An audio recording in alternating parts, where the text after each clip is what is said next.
Bismillahirrahmanirrahim. Assalamualaikum warahmatullahi wabarakatuh. Waalaikumsalam Waalaikumsalam warahmatullahi wabarakatuh. warahmatullahi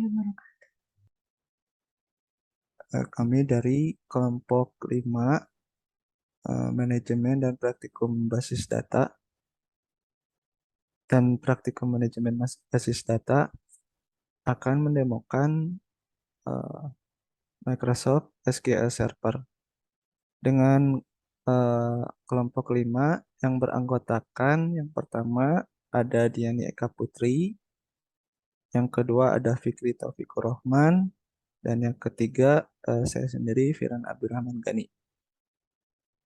Kita langsung saja ke pemateri yang pertama, yaitu pengertian dan sejarah Microsoft SQL Server yang akan disampaikan oleh Saudara Fikri Taufikur Rahman. Kepadanya dipersilahkan.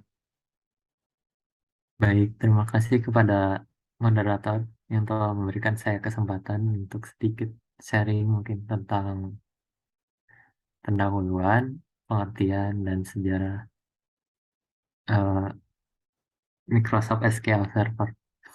Yang pertama ada pendahuluan dulu mungkin. SQL digunakan untuk berkomunikasi dengan database. SQL menjadi salah satu skill yang diperlukan oleh berbagai profesi di industri data seperti data analis, data scientist, database administrator, data engineer, dan sebagainya. Salah satunya, salah satu contoh produk SQL adalah Microsoft SQL Server Software jenis RDBMS, Relational Database Management System. Ini cukup sering digunakan penggunaannya karena pemakaiannya yang fleksibel dapat digunakan dari jenis laptop maupun ke jaringan server cloud dan lain-lain. Perkembangannya pun cukup menjanjikan mulai dari versi SQL Server 1.0 yang pertama dirilis dan hingga saat ini. Boleh di next. Berikutnya ada pengertian. Microsoft SQL Server adalah sistem manajemen basis data relasional (RDBMS) yang dikembangkan oleh Microsoft. Sebagai aplikasi database server, SQL Server merupakan produk perangkat lunak yang bersifat klien atau server. Alasannya karena memiliki komponen klien yang berfungsi menampilkan dan memanipulasi data, serta komponen server yang berfungsi menyimpan, memanggil, dan mengamankan database. Ready next.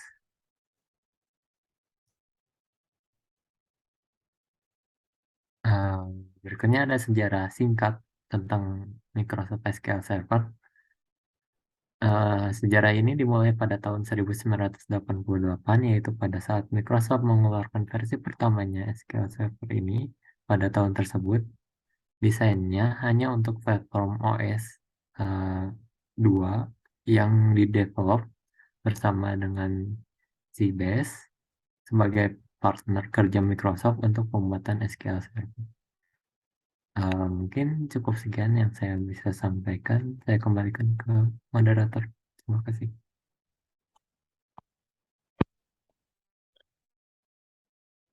Terima kasih kepada Saudara Fikri Taufikur Rahman. Untuk selanjutnya, eh, yaitu fungsi, kelebihan, dan kekurangan Microsoft SQL Server yang akan disampaikan oleh Saudari Diani. Kepadanya dipersilahkan. Baik, terima kasih kepada moderator atas waktu dan kesempatannya. Di sini saya akan menyampaikan mengenai fungsi serta kelebihan dan kekurangan pada Microsoft SQL Server. Yang pertama ada fungsi terlebih dahulu. Jadi Microsoft SQL Server ini berfungsi sebagai aplikasi database server. Jadi SQL Server ini merupakan produk perangkat lunak yang bersifat klien atau server. Alasannya karena memiliki komponen klien yang berfungsi menampilkan dan memanipulasi data, serta komponen server yang berfungsi menyimpan, memanggil, dan mengamankan database. Kemudian, boleh di next. Untuk kelebihan, yang pertama dapat digunakan pada semua sistem operasi Windows, termasuk pada Windows XP, Vista, 7, dan 8 dalam versi yang berbeda. Kemudian, mendukung banyak software database. Selanjutnya dapat membuat clustering data, jadi dapat membantu dalam pembentukan pengelompokan data. Kemudian, mudah untuk digunakan oleh klien. Jadi user itu dapat membuat pengolahan database dengan mudah apabila dibantu dengan software ini. Kemudian, pengendalian dari sebuah database yang terpusat. Jadi ini itu menyeratkan bahwa database akan dikelola secara efektif dan dikelola secara terpusat, sehingga tidak mungkin terjadi kesalahpahaman akibat kesalahan dalam pengolahan dan implementasi database. Kemudian memiliki fitur recovery dan restore data. Jadi jika ada data dari database yang rusak, SQL Server ini dapat melakukan prosedur pemulihan dan memulihkan data. Kemudian ada manajemen password yang baik dan aman. Microsoft SQL Server akan membantu data dalam database yang kamu miliki ini akan lebih aman dari tangan-tangan yang tidak bertanggung jawab dengan menggunakan password yang sulit untuk dibobol. Kemudian bisa digunakan di berbagai kalangan. Jadi Microsoft Server ini dapat digunakan di sekolah, perguruan tinggi, dan universitas. Bahkan warnet dan berbagainya menggunakan Microsoft SQL Server ini. Kemudian yang ke-9 dapat melakukan backup data. Dan terakhir, kekuatan Microsoft di bidang software. Jelas bahwa mengadopsi produk Microsoft ini membawa kedamaian bagi orang-orang. Boleh di next. Selanjutnya ada kekurangan Microsoft SQL Server. Yang pertama, harga belinya itu lumayan tinggi. Jika dibandingkan dengan perangkat lunak pesaing, harga jual produk perangkat lunak Microsoft ini dinilai tinggi dan mahal. Kemudian, hanya bisa digunakan pada sistem operasi yang dibuat oleh Microsoft. Dan yang ketiga, tidak cocok untuk skala database besar. Jadi Microsoft SQL Server ini tidak sebagus kinerja Oracle. Jadi kinerja database ini lebih rendah dari Oracle ketika digunakan pada sistem skala besar. Kemudian sulit digunakan pada bahasa pemrograman lain. Mungkin itu saja yang bisa saya sampaikan. Saya kembalikan ke moderator. Terima kasih Saudari Diani Eka Putri. Untuk selanjutnya, eh, kita akan melakukan instalasi dan konfigurasi Microsoft SQL Server pada kontainerisasi Docker. Langsung saja, untuk pertama, jangan lupa untuk menyalakan Docker terlebih dahulu. Lalu kita akan pull repository SQL Server dari GitHub dengan mengetikkan teks yang dibuat hijau ini. Ada docker pull mcr.microsoft.com/mssql/server. Lalu enter, nanti akan otomatis mempull repository ke local device masing-masing. Lalu selanjutnya kita akan menginstal dan mengkonfigurasi yang tadi telah kita pull pada GitHub dengan mengetikkan docker run min e, lalu ada exec eula sama dengan y. Di sini kita menyetujui uh, menyetujui dari SQL Server itu sendiri. Lalu ada MSSQL _sa _password. Di sini kita dapat membuat password, ganti saja dengan password yang diinginkan. Lalu ada min p, Di sini kita akan memilih pada host mana yang akan digunakan. Lalu untuk Minde-nya, di sini kita akan memilih versi mana yang akan diinstal pada device kita. Lalu nanti kita enter, nanti akan muncul progress download dan kita tunggu sampai selesai. Lalu setelah selesai, kita harus mengecek terlebih dahulu apakah server Microsoft SQL tadi telah terinstall atau belum dengan menggunakan eh, config command docker ps min a. Nanti apabila telah berhasil terinstall dan terkonfigurasi, akan muncul eh, image seperti eh, pada slide berikut. Nah, lalu kita lanjut ke demonstrasi. Untuk pertama, kita hidupkan terlebih dahulu Dockernya. Lalu di sini kami menggunakan Azure Data Studio untuk proses query-nya. Nah, untuk proses eh, create akan dilakukan oleh saudara Fikri. Oh, Nah, jadi kita akan melakukan create, membuat sebuah tabel. Tapi sebelum kita membuat tabel, kita membuat dulu sebuah database untuk menyimpan data tabel. Kalian mungkin create database.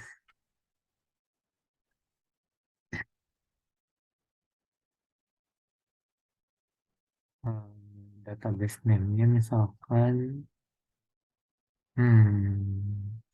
kampus namanya. Ya, ini.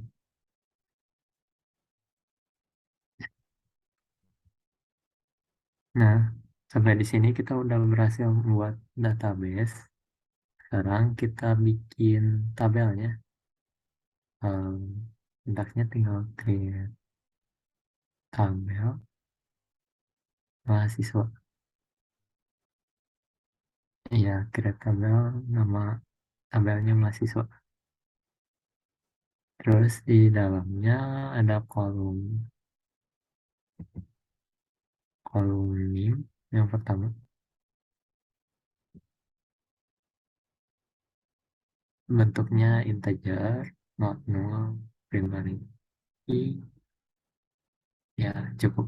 Terus yang kedua, nama kolomnya nama atau nama mahasiswa, tapi nama aja, nggak apa-apa, nama aja. Ya, tipenya wajar dan lain. Terus yang terakhir mungkin gender.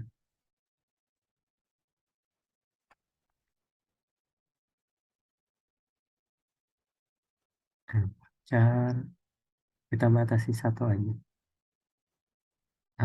Total katanya. Jadi tinggal masukin L sama P. Rani. Gitu. Ya. Terus show atau select. Pakai show dulu bisa buat ngeliat. So,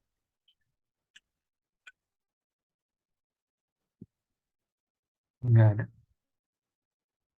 ya, ya, Nggak ada ya. Show tabel. ya, Nggak ada berarti. ya, pakai Ya udah select pakai aja. select aja.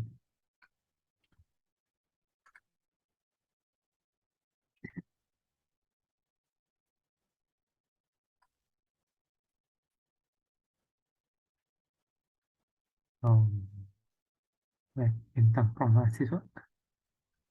Nah, sampai di sini kita udah bikin tabel yang kolomnya ada NIM, nama, sama gender. Kayak untuk SQL Server, ID-nya udah terbuat otomatis gitu. Nggak usah kita buat lagi. Beda dengan RDBMS yang lain. Mungkin sekian untuk yang create. Dilanjutkan mungkin sama yang lain untuk update delete. Sekian dari saya kembalikan ke moderator. Terima kasih Saudara Fikri.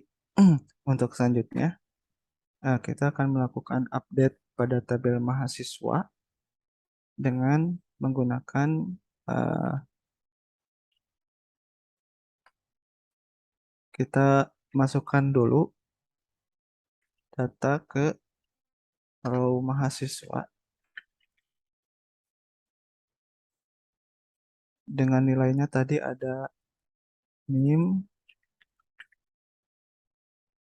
nama, dan gender. Di sini untuk value atau nilai pertama, misalkan kita akan memasukkan NIM 12.07.05.0001, lalu untuk namanya misalkan bulan, lalu karena tadi gendernya dibatasi satu, kita eh, ketik L atau P saja. Lalu untuk palu kedua, kita akan membuat misalkan NIM-nya 02, ininya Fulana, dan gendernya P. Kitaran di sini sudah affected, sudah berarti sudah masuk. Kitaran tadi telah masuk yang di ke row atau ke tabel mahasiswa. Lalu jika kita ingin melakukan update, misalkan ada di sini sudah ada suggest SQL update row, tinggal di enter saja. Misalkan tadi tabelnya mahasiswa, kita set saja nilainya langsung. Misalkan eh, kolom name-nya, misalkan NIM, nanti ada suggestion lagi. Misalkan NIM yang kedua salah, misalkan Fulanah itu harusnya 003, kita update 03 misalkan, namanya Fulanah bin Fulan misalkan. Lalu karena gendernya sudah betul, kita biarkan saja. Nah, untuk di sini where-nya kita kasih parameter misalkan di mana eh, NIM-nya sama dengan 12.07.05.001. Nah, kita coba update. Nah, satu row affected berarti satu row telah berubah. Kita lihat lagi. Nah, tadi Fulana eh, telah terupdate. Lalu mungkin itu saja ya untuk update. Untuk selanjutnya ialah delete tabel yang akan dilakukan oleh Diani Eka Putri. Kepadanya dipersilahkan. Oke, selanjutnya kita akan delete tabel. Kita masukkan itunya, delete.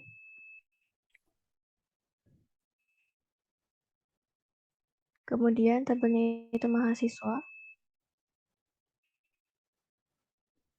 Untuk parameter word-nya, misalnya nama, yang mau di delete-nya itu nama sama dengan bulan.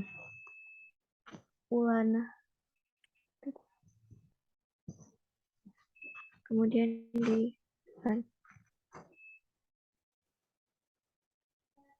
sudah accepted, di-run kembali, dan sudah terupdate kehapus pada tabel bulan. Mungkin itu yang bisa saya sampaikan. Saya kembalikan ke moderator. Terima kasih kepada para pemateri. Mungkin ini saja dari kelompok 5 tentang Microsoft SQL Server. Mohon maaf bila ada kekurangan. Sekian dari kami kelompok 5. Wassalamualaikum warahmatullahi wabarakatuh. Waalaikumsalam warahmatullahi wabarakatuh.